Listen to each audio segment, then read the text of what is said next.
土地工務運輸局喺答覆早前議員吳國昌有關囤積土地問題嘅書面質詢時話，目前正係處理緊第一批20幾宗嘅閒置土地個案。而吳國昌之後就當局嘅回覆再提出質詢，要求當局向公眾交代點樣處理。陳偉蘭報導。土地工務運輸局喺答覆早前議員吳國昌就囤積土地問題嘅書面質詢嗰陣指，政府已經詳細分析超過100宗閒置土地嘅個案，目前審定第一批20幾宗個案進行處理。對於筷子基北灣同南灣之間嘅土地，政府目前正按照競投方案條件跟進土地嘅批給程序。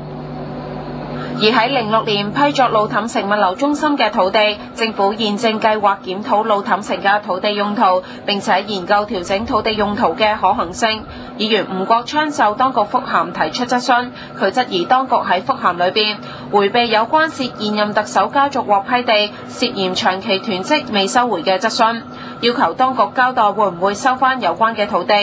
佢又促請當局交代會唔會收返已經喺回覆當中表明需要重新檢討土地用途嘅路氹城物流中心嘅土地。